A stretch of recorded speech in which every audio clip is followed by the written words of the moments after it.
this is Gabe Neitzel. You're listening to 94.5 ESPN, WKTI and WKTI HD, Milwaukee. A locally owned Good Karma brand station.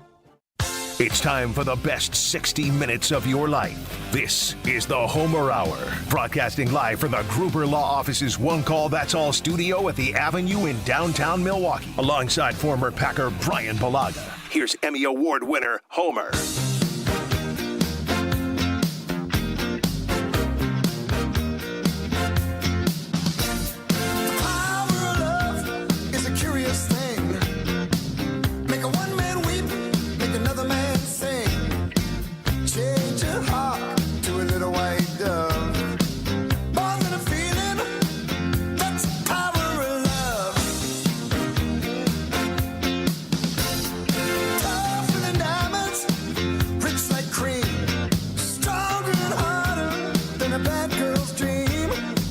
The best 60 minutes of your day, the Bryan Bulaga Homer Hour, specifically because Bryan Bulaga and Jason Wilde will be talking in about 15 minutes. I am Homer. I introduced the Doctor of Football, Bryan Bulaga. Good afternoon, Bryan. How are we doing? We're doing fine. I don't think that enough attention has been given to Tyrese Halliburton, because he potentially made the worst taunting decision in the history of sports in New York City at Madison Square Garden, duplicating what Reggie Miller did years ago, thinking he had hit a game-winning shot in regulation. He did the historically famous Reggie Miller choke, but he had a foot on the line, so it wasn't a winning 3. It was a 2, meaning the game had to go into overtime.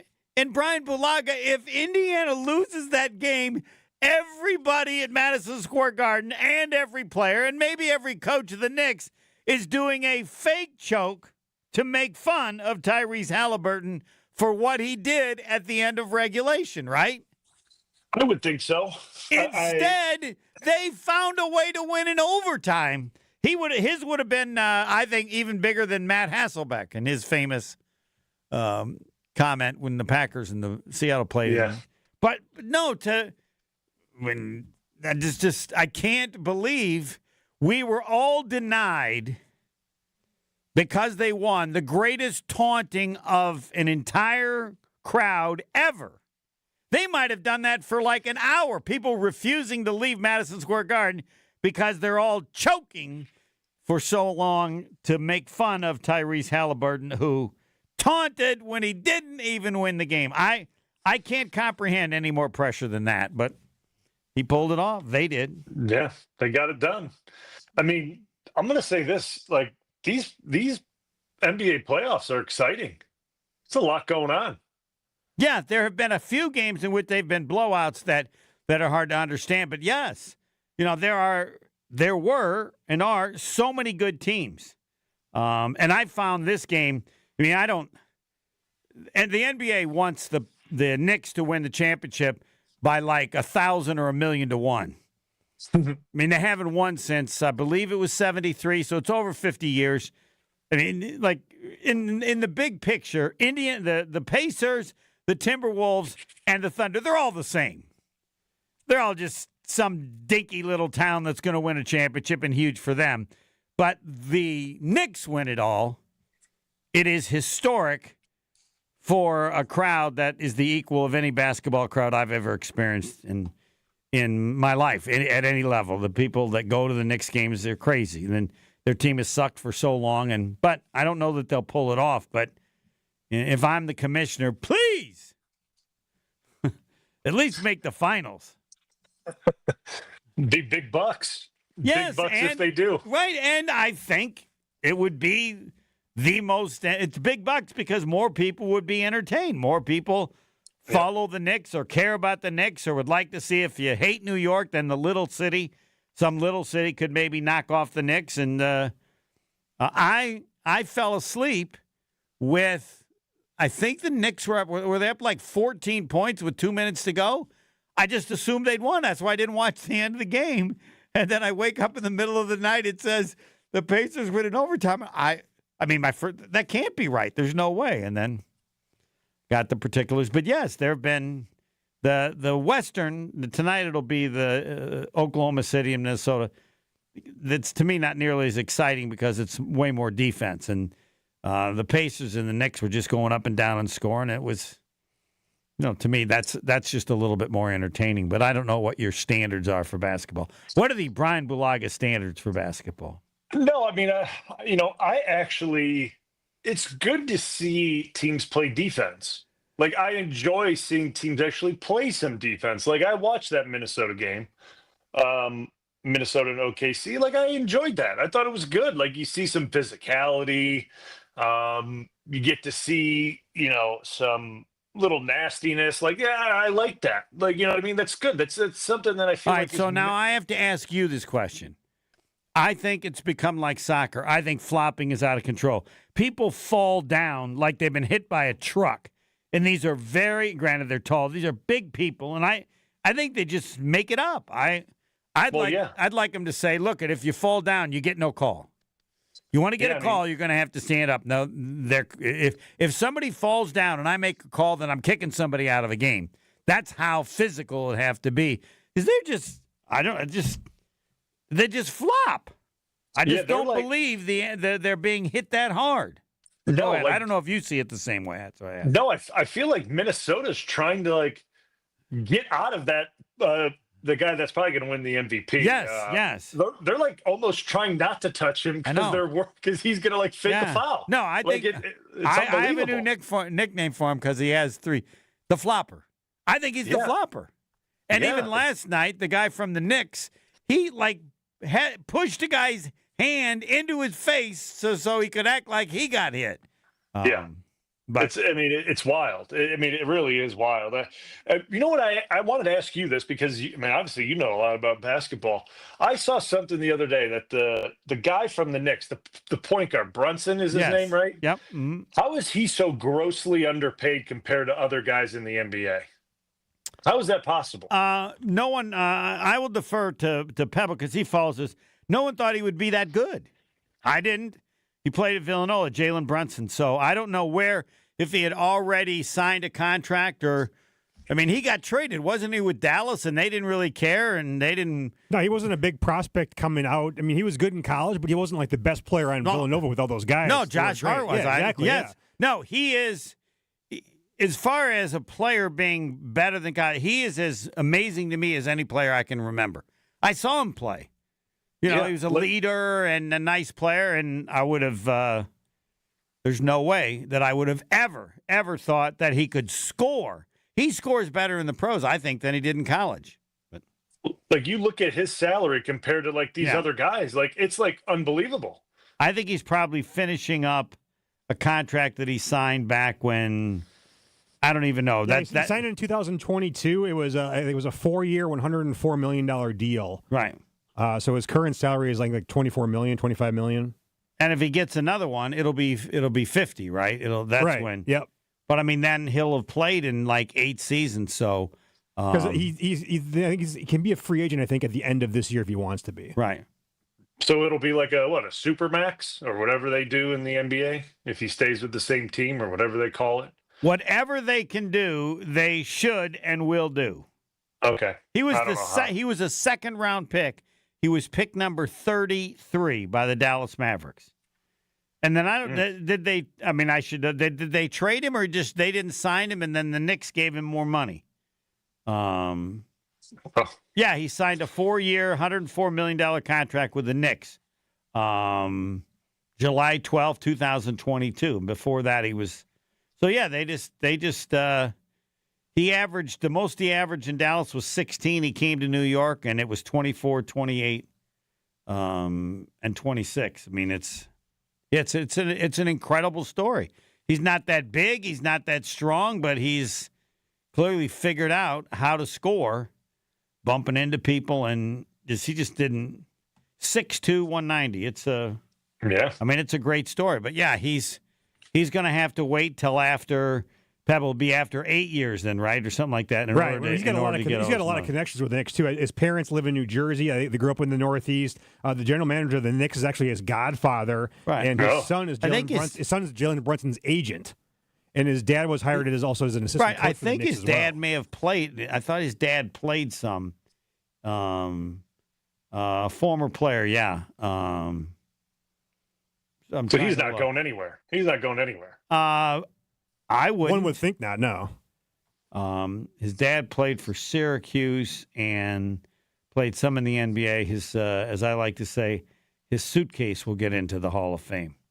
But, all right, now we get to the NFL and all that has occurred.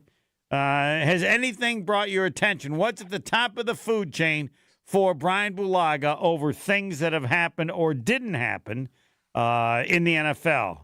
Well, I think the thing that jumps out, I mean, and obviously it's been news and it's been circulating today, is obviously the 22-10 vote, right? Like on the tush push. Yeah.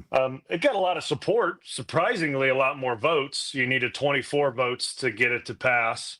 But it's the news that came out after it, right? That the NFL was pushing the Packers to bring this resolution to the table because there's no owner, right? And no owner wanted to put their name behind it because they didn't want to become unpopular. And since Green Bay doesn't have an owner, well, let's have Green Bay do it, right? And because if Green Bay does it, I mean, who's going to be the unpopular face there? Well, nobody. There's no owner. So I find that very interesting that the league had the Packers did. I mean, the league doesn't want it. So why doesn't the league just stop the play? They could just stop the play if they want. I mean, they can do it. They don't need a vote on it. The league doesn't need a vote on it. The league can just stop it. But they want to do it a certain way. And they failed. They failed on it. And that's now we got another year of the tush push. And we're going to see it. I guarantee you the Eagles march into Lambeau whenever they come here. We're going to see the tush push 15 times. We're going to see it 15 times when they come here. And well, play. if I was Philly, I said yesterday, what I do is I would do it on a 1st and 10 and do it 4 plays to get a first down. They're probably gonna. Then that I don't know if I have to do it that's all I got to do. I pick a time and they'll see it on first down to prove that I can get a first down because I don't think anybody's done that. I don't think anybody's gone 4 downs of the tush push. Pebble, do you remember it to try to get a first down? I don't believe so, no. Yeah. And I would announce it ahead of time. Hey, Pack, tush push 4 times, we're going to get a first down. You can't stop it. Do you think they could get a first down with 4 with the Packers knowing what they're doing? I mean, if they knew what they were doing, no. If they knew it there, but like if you say you just open up a series with it, right? You open up and we'll just say, 12 personnel, and you line up and you run the tush push. Well, you don't even look like you're running it, but you do run it. Right. You can catch any defense off guard with it, right? You can catch them off guard and get 6 yards on, and then you run it again, you get another 2 yards, and then eventually get run it 2 more times. I saw a stat that said that of the 77 tush pushes that the Eagles had, I think it was last year, they only gained 1.58 yards per play and never more than 3 yards. Yeah, which makes sense because they're literally running it on 4th and it was on third. Those that was on 3rd and 4th and 1 straight up runs up the middle. Yeah, I mean, and all the defenses are loading. They got 9 guys sitting there, so the defenses are loading up to stop it. And there's no way Hurts is, once he, the masses of bodies that are there, he's not getting outside of it. But if you just line up in normal defense and you go and run it and you catch a defense off guard, I mean, I would imagine you're going to get some yardage on it. Right. I mean, I'm making a prediction that against the Eagles, the Packers will do more with their tight end tush push than the Eagles were with theirs. I think the Packers are going to use this, I don't know if I'd say significantly, but often, because I think they have a great play. Yeah, I think and you Tucker don't Kraft's risk good at any it. injury to your quarterback.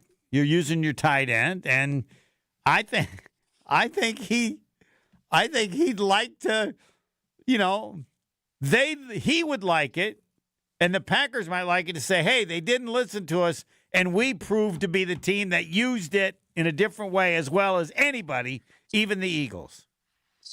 I think they can get a yard every time they give it to him in that situation. 100%. Yeah, I think so too. You run it. I mean, hey, you didn't bring in Banks for nothing. You run behind him. That's a large man. I mean, you know what I'm saying? Like, I mean, you didn't bring in a guy like that for nothing. So, yeah, I mean, I think Tucker Kraft's good at it. I mean, it could be the battle of the tush push when Philly comes in. Yes. I mean, it could be the battle of the tush push. I'm expecting the Packers. I don't know what the stat will be. I'm expecting the Packers to have a tight end tush push better when the season is over than Phillies. But I mean, we'll see. Yes, we will. I wouldn't bet a lot on it. Yeah, I'm not going to bet a ton on it because, like, it's just. Will they do it more often? No. I believe they will average more per play with their tight end version than Philly will with their quarterback version. Packers will average more per play. That's my wager. So it was 1.9 is what Pebble said? 1.58. 1.58, yeah. Yeah. Never 1.58. And I'm putting the Packers at 1.8 plus. Okay. All right. Well, I could see that. I mean, I can see it. I just the play is just. I mean, it's been glorified. I mean, what it's going to take, right? And this is the last year, right? It's over after this year. Yes, I stole this from someone, but I agree. They didn't want to feel like they were punishing Philly. Yes, 100%. And they're the world, so they're going to give it an extra year, and they'll have better information or whatever. This is it. I think everybody in the league knows this is going to be the last year. So. Yeah. And like, and there's a chance what happens, right? And one of these teams may force it, which is really going to put it over the top, is what we kind of saw in Washington last year, is when a referee gifts a touchdown, right? When a referee gives a touchdown and a stadium explodes in anger, that's when you're going to see everything start to go in motion, because that's what I mean. I was looking, talking to myself when Hockley said that over the PA. I was like, "Are you kidding me? You're going to give a touchdown if the penalties like no, you can't do that." So it's going to take something like that. But I'm with you. This is probably going to be it. I don't know. It's too bad. It's too bad that Bakhtiari's not still playing, because I'd like to see him run it.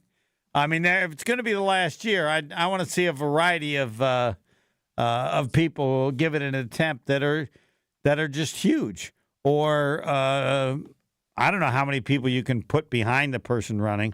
I am anticipating and hoping for additional creativity as teams want to respond to Philly going, "Oh yeah, you think you've got it figured out? Well, that was last year. Let's see how it works this year." I mean, I'm sure other teams hope that it comes back to hurt Philly. Oh, yeah, I'm sure given they their do. attitude. I'm sure they do. It's just, I mean, it's a hard play to stop. You need to have the offensive line to do it. I know who'd Philly lose? They lost Becton, the right guard, right? Did Philly lose any other offensive linemen, or did they keep everyone? I'll defer to Pebble. I have no idea. I don't know. Yeah, I have no idea, yeah. All they know, they have one offensive lineman who's bigger than a house. That's all I know. Yeah, what's the guy's name? 360 or whatever. Dickerson? Yeah, Dickerson. His upper arms are bigger than most people's legs.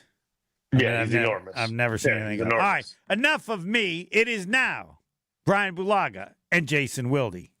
Next. More of the Homer Hour coming up next on 94.5 ESPN. We've got delays northbound on 41, basically from before Watertown Plank Road up past a disabled vehicle at Watertown Plank on the left, all the way up to about Silver Spring. Southbound slowing down from Appleton Avenue down past Capitol Drive. Westbound 94, watch for delays coming out of the Marquette interchange. Another broken down vehicle at St. Paul Avenue. More delays continue out past Mitchell Boulevard and then from the zoo into Waukesha County. On the eastbound side, backing up from Highway F through the Barker Road area. Again, past Moreland Road and then 84th Street all the way to Hawley Road. Traffic is brought to you by Third Ward Beer Garden. Experience Milwaukee's favorite beer garden. Open Wednesday through Sunday with live music Thursday through Saturday. Good times and great vibes await at Third Ward Beer Garden. And checking the TMJ4 Storm Team forecast tonight, partly cloudy skies, chilly with a low of 41 at the lake, 37 inland. Tomorrow, partly cloudy, a high of 56 at the lake, 60 inland. From the WTMJ Traffic Center, I'm Debbie Lazaga on 94.5 ESPN. With Wilde and Tausch, you won't miss a play. The NFL, there are no gimmies in this business. You earn everything you get. You haven't earned jack yet. Presented by Pella Windows and Doors of Wisconsin. Led them in receiving. That's great. Both receptions and yards. That's each great. of the first two seasons. So do it again. If you're a third-year player, you haven't done anything. Yeah, it's great that you led the team. Do it again. Weekdays from 9 to noon on 94.5 ESPN. ESPN Milwaukee's YouTube channel and the ESPN Wisconsin app. Becoming a truck driver doesn't have to be complicated. At Schneider, we make it easy to get your commercial driver's license and start your new career. With our CDL apprenticeship training, you'll get paid to become a truck driver in just 5 to 6 weeks and have a Schneider driving job waiting for you when you've completed the program. Plus, during training, Schneider will provide transportation, lodging, and meals at no cost to you. Ready to get your career on the road? Learn more and apply today at SchneiderJobs.com. That's SchneiderJobs.com. Drive into Memorial Day all month long at Cunis. Get the best savings of the year at your nearby Milwaukee Metro Cunis locations in Oak Creek and Greenfield. Get huge discounts on the Buick Envista and Envision SUVs or the rugged GMC Terrain and Sierra. Visit your local dealer website for one of our 10 pre-owned super specials. You won't find deals like this anywhere else. Plus, we have unbeatable service specials on brakes, tires, and oil changes. I'm Brian Bohm, General Manager of Cunis of Oak Creek. And I'm Bill Eater, General Manager of Cunis of Greenfield. We would like to invite you to take advantage of these great monthly specials. And remember that your vehicle will be covered by our exclusive No Fear Lifetime Powertrain Warranty, included with new and qualified pre-owned purchases. Call or stop in today for your VIP appointment. Drive into Memorial Day all month long at Cunis. Buying and selling a home can be a stressful process. Hey, it's Jen Latta from Jen, Gabe, and Chewy. The We Sell group at Keller Williams has a goal of making it stress-free for everyone. Their passion is people, their availability is unmatched, something I'm experiencing firsthand while I search for a lake home to enjoy Wisconsin summers even more. Rob and Nick are there every step of the way, not just for their sellers, but also to potential buyers and their agents to bring in as many strong offers as possible. Get started today at wesell.kw.com. That's wesell.kw.com. They say seeing is believing. And when you check out what's waiting for you at American Place Casino, you'll definitely believe you'll love it. From thrilling gaming to top-notch service, we're changing the game. Come play all your favorites like blackjack, craps, roulette, and the latest slots. Catch a game at the sportsbook, enjoy great restaurants, bars, and more. If you're ready for excitement, exceptional service, and an experience you'll never forget, then we'll see you soon. American Place Casino. Change the game. Must be 21 years of age or older. If you or someone you know has a gambling problem, crisis counseling and referral services can be accessed by calling 1-800-GAMBLER. This is the Homer Hour on 94.5 ESPN. It's time for Jason Wilde on the Homer Hour on 94.5 ESPN. No, it is not. It is time for Brian Bulaga and Jason Wilde. Yeah, and that means Brian Bulaga, because he's so nice, gets to do the intro. Doc, take it away. Jason, good evening. How are you? How are you? Please dash, and then we continue through the normal order of events. Oh, you're at a track meet and there's someone really loud behind you. Is that right, Jason? There is. And Maddie's doing the pole vault, and they're not starting the initial height at a low enough height for three of the competitors in this conference meet to even clear it. So Maddie's going to have to get a PR just to advance from the first jump. So I'm a little irritated. Doesn't make a lot of sense to me logistically, but hey, I'm just an overprotective dad. How are things with you guys? Good. I thought someone else was talking to me through the phone. I was like, who's talking to me? Yeah, he's. I gotta tell you, he's a lot. He's like Bill Jarts, but not quite as charming as Bill Jarts. Jason, I this whole Elton Jenkins thing. How obviously the OTA process. I mean, Homer and I have been talking about it. I mean, I know, like the OTAs is what it is.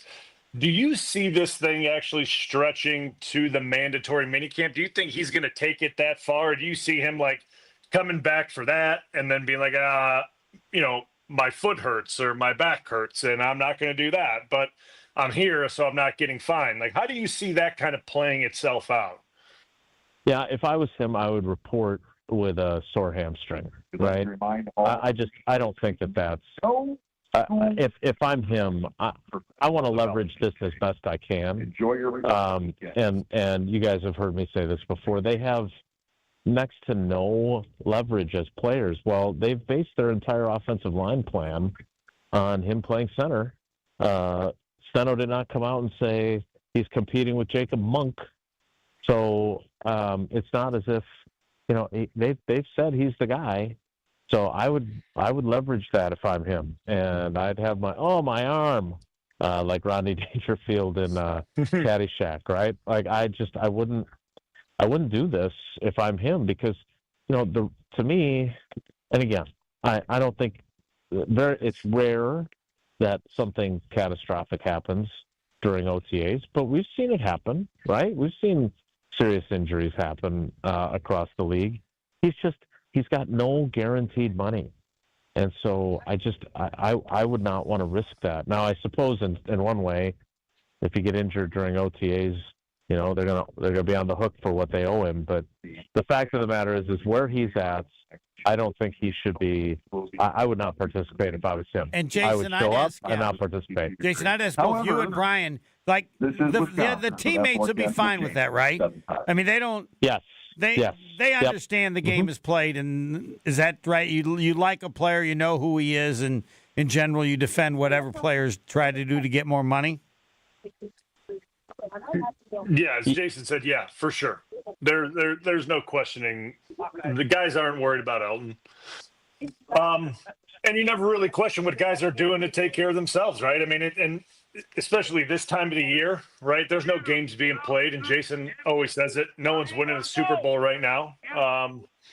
So no, guys certainly aren't upset at him right now, and wouldn't be upset about him if he takes this thing all the way into minicamp. No, for sure. No, the time that guys are upset are like when Sterling Sharp held out on the eve of the opening of the season, or when Romeo Doubs didn't show up for work and didn't tell anybody last year. Like, that's the stuff that guys get upset about. But now it's part of doing business. It's about figuring out a way to get your value. And again, I can't emphasize this enough, and I don't want to speak for Elton, but Elton is not out here looking for a 4-year, $77 million deal that matches what they gave Aaron Banks. He wants existing money in his contract guaranteed, so he has some security the next 2 years. And I don't think anybody on that team would take issue with that. No, I don't think so. So within the wide receiver room, I mean, I got asked on KBN, and I thought it was an interesting question. Do you think, besides, we talk about Dobbs, I mean, obviously we're going to see how that plays out. Do you think it's going to be more important which I answered Reed, but I want to get your answer and get your take on it. Do you think it's more important that Reed has a bigger year than it is Golden, or do you think the other way around? Well, they asked me that. Right, they asked me that same question, and first I would say very simply, they just need one of them, right? I don't care if it's Wicks. In fact, I still, I may be, and I've done this before. Once upon a time, before Bryan Bulaga came along, and Mike Sherman was the head coach, I was convinced that someday the light would go on for Robert Ferguson, and I'm still waiting. He did not. He had a okay career in Green Bay as a wide receiver, but he never became a consistent player for them. And it was always, you would see these flashes and then you would not. That was it. You would see the flashes, and that was it. And in Wicks's case, we've definitely seen really good flashes.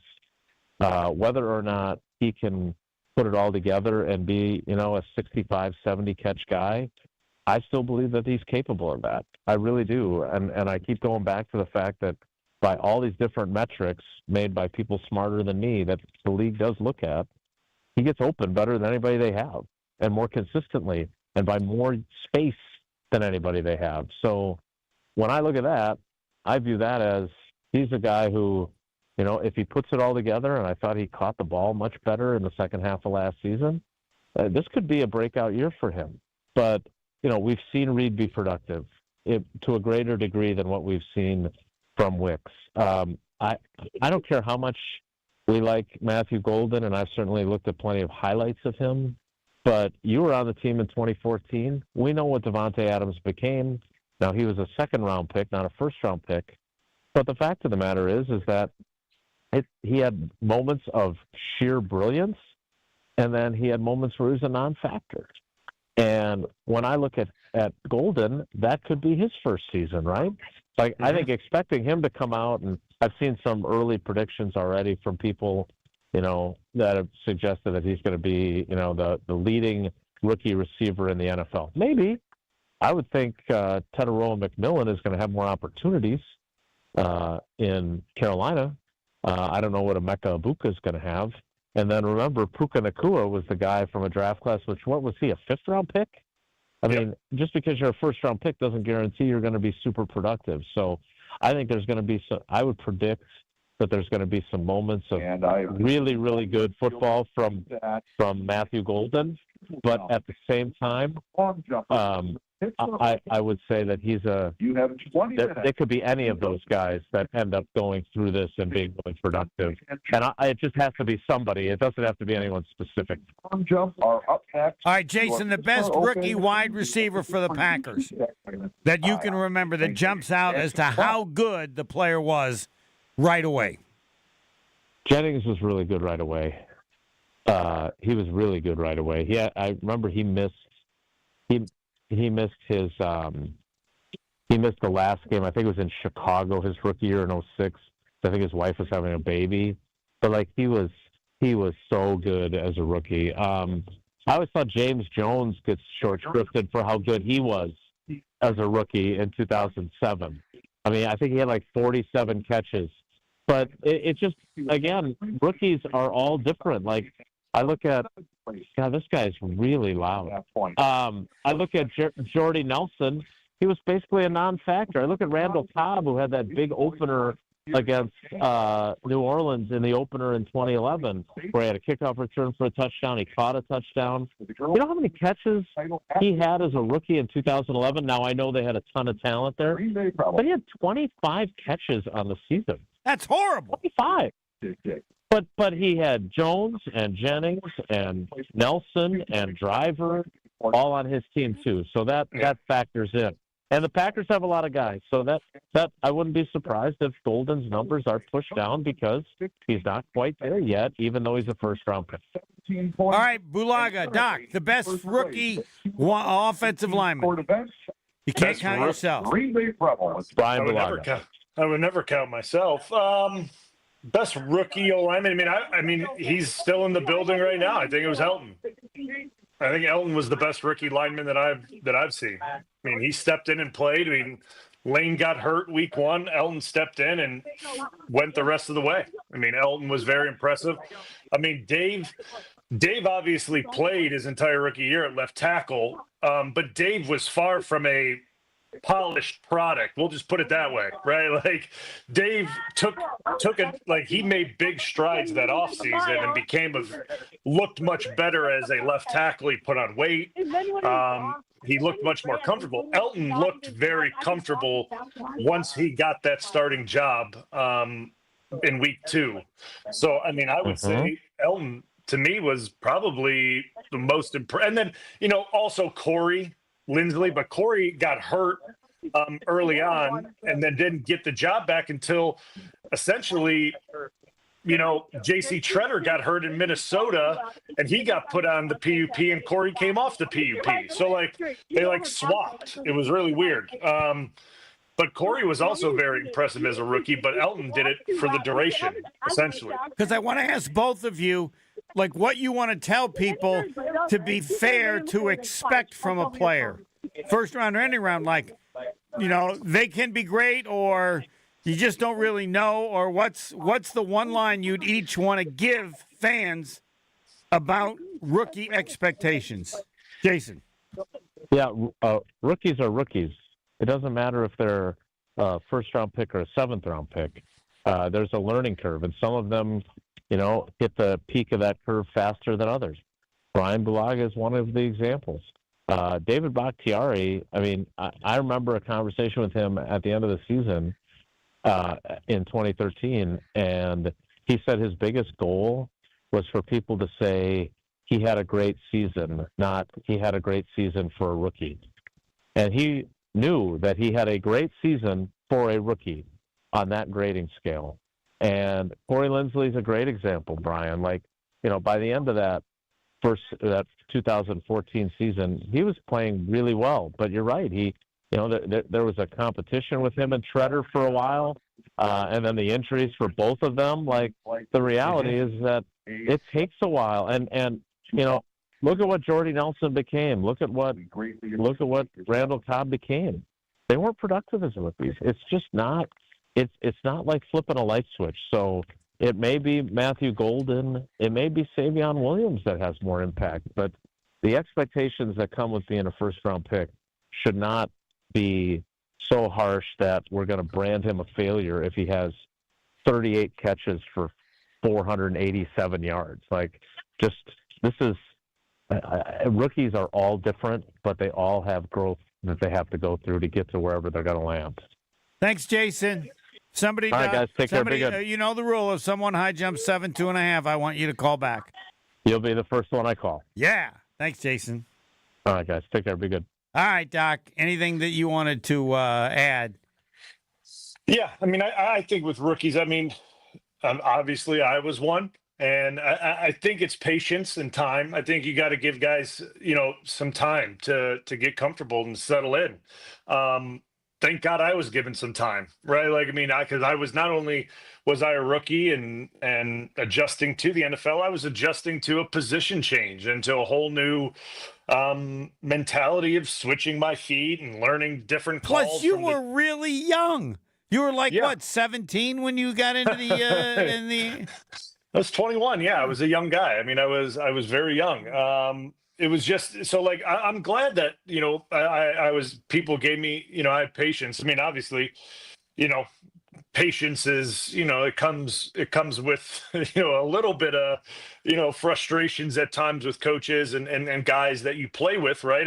They expect you to get things right and they expect you to learn, and you're supposed to learn on a certain trajectory, which I felt like I was able to do, and I got better as the season went on. But early on, there were mistakes, man. There were ups and downs, and you had to be able to correct yourself. And there were definitely those times that it didn't look great. And I was like, man, this, right tackle's difficult. It's not as smooth as it looks at left tackle. And I got time and patience, and it worked itself out. So that'd be what I would tell people. Who knows what Golden's going to be? He could be fantastic, but it may take him some time this year. And that's with all the rookies. Give them some time, let them figure out, themselves within this league and what they're going to be and what's going to work for them. And it'll eventually, they'll find their way. And that's with all young guys, though. Third quarter coming up. I do want to mention Holterbeck Eye Center. Met with Dr. Aaron Holterbeck at their Brookfield office. He told me their vision care top priority. They've been doing it well for 20 years. But he said, we're not good enough. I go, you just told me you're really good. No, they want to help local patients with their eye care needs. And so they added to the team Dr. Nausheen Abbas so they can be even better, handling everything and handling the best. So don't mess with your vision. Trust all the experts from Holterbeck Eye Center in Brookfield near the corner of Calhoun and Capitol. Learn more about their services at holterbeck.com. Bryan Bulaga, more Doc next. The Homer Hour is back after this on 94.5 ESPN. Dealing with an accident on 43 northbound, right about at Fond du Lac Avenue, off on the right shoulder. So watch out for the delays heading through the Marquette, basically past the accident scene all the way up to Keefe. We've also got another accident on 94 eastbound, just about at Calhoun. This one is off on the left shoulder, so kind of in a weird spot. You do want to be extra careful. It is going to be slow from about Highway F through the Barker Road area to the accident scene. Back on the brakes from just before 76th Street all the way through the Stadium interchange to 35th. And checking the TMJ4 Storm Team forecast tonight, partly cloudy skies, chilly with a low of 41 at the lake, 37 inland. Tomorrow, partly cloudy, a high of 56 at the lake, 60 inland. From the WTMJ Traffic Center, I'm Debbie Lazaga on 94.5 ESPN. The only thing that tops our selection is your savings. Discount liquor. If it's a celebrate or tailgate, when you're gonna recreate upstate. If it's a holiday, birthday, any date, you can save at Discount Liquor. Hi, this is Marie from Discount Liquor. It's time to stock up for your Memorial Day weekend celebrations. Whether you need a couple of cases, a cold half barrel, a great bottle of wine, your favorite craft beer, or hard-to-find liquor, you'll find it at Discount Liquor, all at the lowest prices in town. Visit us at 51st in Oklahoma and Milwaukee, and on Barstow in Maine in downtown Waukesha. Voted best liquor store in Milwaukee again. Have a happy and safe Memorial Day weekend from all of us at Discount Liquor. The only thing that tops our selection is your savings. Discount Liquor. Check out all of our weekly specials at discountliquorinc.com.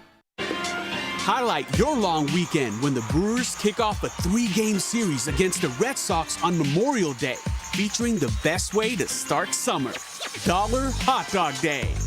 Keep the summer vibes going into the week as kids and seniors can get 50% off select tickets at the game on Wednesday, May 28th. What's better than a long weekend? Brewers baseball and dollar hot dogs. Find your seats today at brewers.com. Why is life better with American Family Insurance? Because every policy comes with something very special. A trusted agent who's there to help protect your dreams by finding the right coverage at the right price. Save up to 23% when you bundle home and auto. American Family Insurance. Get a quote and find an agent at amfam.com. Products not available in every state. Visit amfam.com to learn how discounts may apply to you. American Family Mutual Insurance Company, SI, and its operating company, 6000 American Parkway, Madison, Wisconsin. Hey, it's ESPN Milwaukee's Brad Nortman. The summer months are all about activity, but you can't experience that activity if you have pain in your joints. QC Kinetics has been the nation's leader in non-surgical relief for that joint pain. Don't just take my word for it. There's over 50,000 satisfied patients nationwide. It's truly remarkable how Milwaukee's medical director, Dr. Ashley Caravelli and her team are using regenerative cell therapy to restore that tissue in your achy joints. They're utilizing biological growth factors, things I've seen with my own 2 eyes at the Greenfield location. It's a powerful and potent way to give new life to your joints, repairing that old tissue that's causing all the pain. And the best part, with QC Kinetics, there's no drugs, no surgery, and no downtime. Give yourself the gift of pain-free living and lasting relief with QC Kinetics so you can do all the things you enjoy this summer. Get your free consultation today by calling QC Kinetics 414-285-3474. 414-285-3474. That's 414-285-3474. You're listening to the Homer Hour on 94.5 ESPN.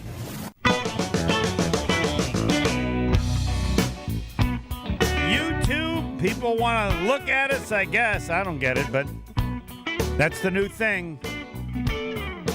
And not that new anymore. He's great with his partners. Take it away, Doc. Bryan Bulaga. That's right. I want to talk to everyone about my friends at Surfside. Lived in Florida. I'm out on the golf course a lot. And when it's time to reach for a cold beverage, it's always going to be a Surfside iced tea and lemonade plus vodka. That's right. It is just about golf season in Wisconsin, and there's no better drink to enjoy on the course. It's light, refreshing, and made with real vodka. Surfside tastes cleaner than all those other drinks and doesn't leave your mouth feeling like it's coated in sugar. Plus, there's a great variety of flavors like my favorite, the half tea, half lemonade, strawberry lemonade, peach tea, and so many more. Only 100 calories, 2 grams of sugar, and 0 bubbles. That's right, no carbonation, so you won't be feeling bloated after a drink or two. Cheers to hitting the fairway, and cheers to Surfside. It's tea time. Must be 21 years or older. Please drink responsibly. Tune in to Behind the Bucks podcast on the Bucks Plus Audio Network, presented by Gallagher, your trusted insurance broker and HR and benefits consultant. Behind the Bucks brings you exclusive access and untold stories about the greatest stars and moments in Bucks history. Go behind the scenes of Giannis's Emmy-nominated documentary. Learn about Dame's journey to becoming a top 75 player and hear about the true origins of Bucks and Six culture. Find Behind the Bucks on bucks.com/plus, the Bucks app, and wherever you get your podcasts. Behind the Bucks presented by Gallagher. All right, questions. Again, I mentioned YouTube. Questions for Bryan Bulaga. If Jenkins doesn't have real security, should he sit out? What's fair? Take it away. What's fair? Yeah. Well, I think what's fair, that's obviously up to him and the team. I think what he wants, what is fair is, part of these last 2 years guaranteed. I think that's what he's looking for, is what he's getting, or what's left on these last 2 years to be guaranteed, for a little bit of security. And that's what's fair. Again, what Jason said, what he knows about the situation, he's not looking for a massive extension. And I think that's where there may be, some loss in translation here with what people may be hearing on the outside, and where fans may be getting lost on this is, I don't think he's asking for like a massive extension. I think he's just looking for the current 2 years he has, with some guarantees of the money that he currently has. And if that's the case, he's obviously wanting to play out the 2 years of his contract. There's no doubt about that. He wants to stay here, but it's just having a little security with a position switch that he hasn't done before. And obviously we know he's coming up on the age of 30, and we know what happens, right? There's no secret, and he just wants a little security on the deal, which he's performed well, right? Like, this isn't a guy that's been performing poorly that you want out, you want to get rid of. That's not the case. This is a high performer, one of your best offensive line that you want to keep around. So I see that being something fair that you would want to do, is keep him around and make sure that he's comfortable with the contract that he's on for the remaining 2 years. All right, next question. When does concern kick in? If Jenkins hasn't signed by training camp, like, he's already signed, he has a contract for 2 more years. It would be just a question of if he hasn't showed up, right? That would yes, yeah. Or he refuses to. He takes the Homer advice. I'm not playing center. Mm-hmm. If you don't do what's a little different than what you've normally done, as an appreciation for what I'm doing, then I don't know how you can do that. That seems real easy to me. I don't ever play center. I'm not holding the football. I'll come to training camp, but since I first made that presentation, I have not heard from him or any of his representatives. Yeah, I don't. You can tell me that's crazy. It seems pretty simple to me. He's asking for them to be a little better, a little different than they've done with others. They can say, look at how he dealt with Bulaga and all these other. No, I'm not the same. Yeah, I don't believe you ever asked him to change to go to center. And so that's true. Yeah, to answer the question, yeah, I think if something's not resolved by camp, yeah, I would be a little nervous, right? You want this offensive line to start gelling early, and that's in training camp. You got a new left guard, right? Yes. You got a new center. You got a new center. You have a left tackle competition going on, so you want both of those guys to be able to have the best opportunity to perform the best they can. So that's with the center. That's going to be snapping and snap count and hearing the call, so they both have the best opportunity to do what they need to do. The other linemen really need to work with him, right? I'm not. Yes. Okay. Yes. Yeah. Yes. There's something to be said about working with the center, the way he makes his IDs, the way he snaps the ball on time, and how he sees things, right? Like, there's something to be said about it. The snap count, there's a lot of timing to it. It takes some time getting on time, with how your pass set is and jumping the count with your center. I always like to say it's an art form with your tackles. At least I always thought it was. Getting used to a new center, like when you would go into practice and they would take Corey out, or whoever the starting center was, it was always difficult because that center did not snap it at the same time that Corey did on Aaron's cadence. It was always different because he, whether it was a second late or not a second late, but like a half a second late or whatever it may be. So you have to get on page with that center. I mean, people may think that's crazy, Brian. They snap it when they snap it. No. Each center's different. Each guy's different. So you got to get on page with that guy. And so does the quarterback, the most important guy. The quarterback has to get on page with his center. He has to be comfortable with his center, be able to communicate with his center, trust that his center's making the right ID, and that if they both agree on a look, that they stick with it. Or, there's a lot of things that need to happen during camp that the center needs to be involved in. Fourth quarter coming up next with the doctor, Bryan Bulaga. Next. More of the Homer Hour coming up next on 94.5 ESPN. You remember the moments from that magical March. Side Decker, it's a three. Got it!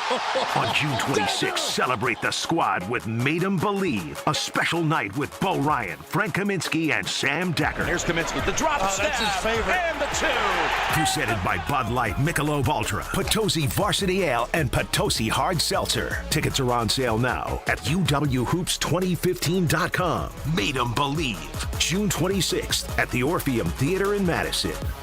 Start your summer with a spotless ride at Tsunami Express Car Wash. Hey, it's Brad Nortman from KBN. This Memorial Day, Tsunami Express Car Wash is offering an incredible deal. From May 19th to May 26th, get your first month of any membership plan for just $10. Plus, unlock access to the Member Fast Lane. And of course, use Tsunami Express's free amenities, including vacuums and mat cleaners. This Memorial Day sale is only available May 19th through May 26th. Tsunami Express Car Wash. Wash, chill, repeat. Learn more at tsunamiexpress.com/Memorial Day. ESPN Radio Sports Beat with Freddie Coleman. Wow. And what in the hell went on in the fourth quarter and overtime last night of game one of the Eastern Conference Finals as the Indiana Pacers called it a comeback, even though they have not been doing it for years, but they've been doing it a lot in this playoff run, taking a 1-0 lead against the New York Knicks. It seemed to be over at least 3 different times in the fourth quarter in favor of the New York Knicks, but Aaron Nesmith would not let them lose in the fourth quarter. Then Tyrese Halliburton tying things up to send that overtime game that really set up everything for the Indiana Pacers, winning game 1 by 3. So the easy answer is okay to the question of now what, because that okay can involve the Indiana Pacers, how they trampoline off of this, and the New York Knicks, how do they recover? Let me school you on something. It's just game 1. The Knicks have plenty of time, but time can get really, really short if they're not careful after that wow what happened in game 1 with that Pacers comeback at Madison Square Garden. In 60 seconds, the biggest postseason game for the Ant-Man. This Memorial Day, turn up the heat with the Home Depot. Find the perfect grill and patio set to keep the cookouts coming all season long. Grill up a feast with the Next Grill 4-burner gas grill, only $229. And complete your space with the stylish Glen Ridge Falls 7-piece dining set, now on special buy for just $499 with free delivery. Take your Memorial Day cookout to the next level all summer long with the Home Depot. See homedepot.com/delivery for more details. You ever try fixing your car and realize you're missing that one part? Yeah, been there. That's why eBay's my go-to. They've got millions of parts, guaranteed to fit. I'm talking brake pads for when yours have seen 1 too many miles of stop and go. Oil filters, because you don't mess around with your engine care. Even got this cold air intake on my watch list. I might just go for it. To keep the ride cool and your DIY streak hot. Find all the parts you need at prices you'll love. Guaranteed to fit every time. eBay. Things people love. Eligible items only. Exclusions apply. Anthony Edwards of the Minnesota Timberwolves has many, many miles to go before he runs out of road to being a superstar and, of course, one of the faces of the league in the NBA. Well, if he's going to be that quote-unquote next face, or not only on the come-up, but being part of the arrival, he better be a lot better in Game 2 than he was in Game 1 of the Western Conference Final Series against the Oklahoma City Thunder. Because the guy on the other side, that superstar, Shai Gilgeous-Alexander, man who won the MVP this year in the NBA, boy, did he show up and shot in the second half after going 2 for 13 in the first half. If you're Anthony Edwards, this is the game you say, yeah, that 0 for 1, no points in fourth quarter, that's an aberration. He is going to be ready. He is going to be on fire, and he better be, because if he's not, and Oklahoma City goes a 2-0, and he's less than Ant-Man, then people will wonder, are you superstar enough to be the guy you believe you are, but maybe you're not there yet? For the ESPN Radio Sports Beat, I'm Freddie Coleman of ESPN Radio's Freddie and Harry. Welcome back to the Homer Hour on 94.5 ESPN.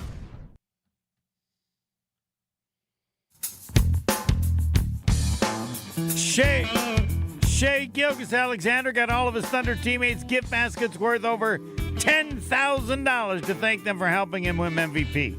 How does that compare to what anybody has done for Bryan Bulaga? We'll get to that in a second. Fisco Auto Body, I tell you about them because everybody needs an auto body place and needed a good one, and they're good and have been for a long time. And it's very simple why. Because it's a family business owned since 1931. It's not what they do, it's who they are. And it's still in the family.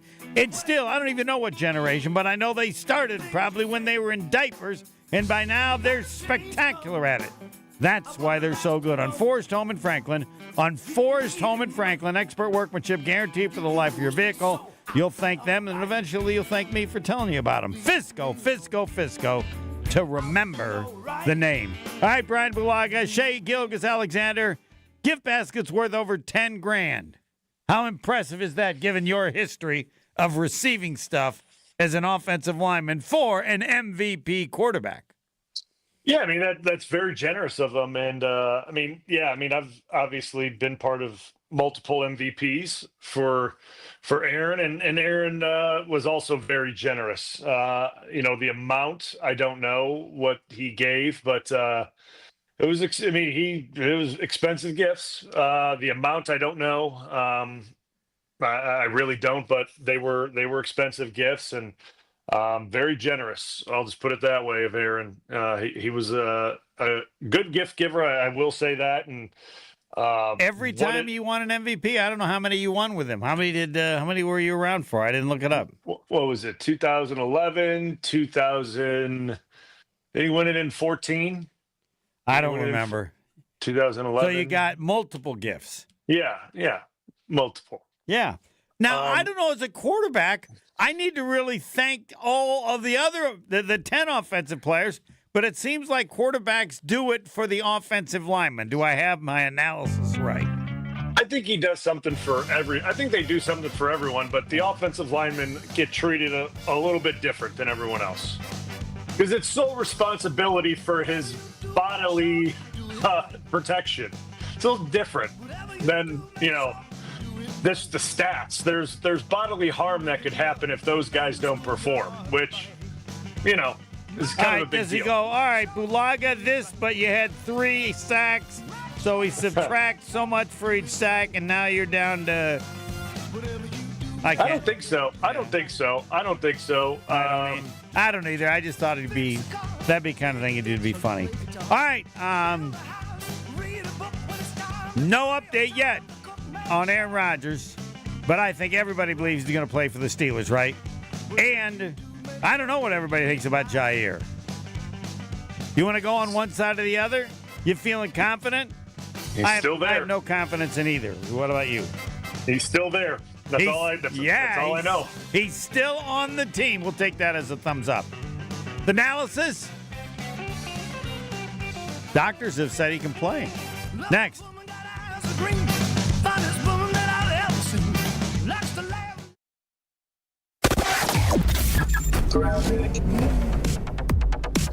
An accident on 94 in Waukesha County, eastbound just about at Calhoun, off on the left shoulder. So watch out for delays. They're coming in from Highway F all the way past the accident scene.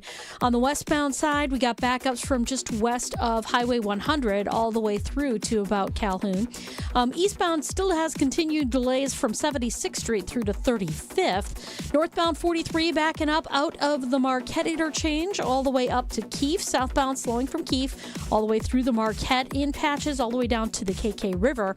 And then on southbound 41, still heavy from Appleton Avenue down past Capitol Drive. Traffic is brought to you by Third Ward Beer Garden. Experience Milwaukee's favorite beer garden, open Wednesday through Sunday with live music Thursday through Saturday. Good times and great vibes await at Third Ward Beer Garden. And checking the TMJ4 Storm King forecast. Tonight, partly cloudy skies, chilly with a low of 41 at the lake, 37 inland. Tomorrow, partly cloudy with a high of 56 at the lake, 60 inland. From the WTMJ Traffic Center, I'm Debbie Lazaga on 94.5 ESPN. Baseball is back. Bryan Bulaga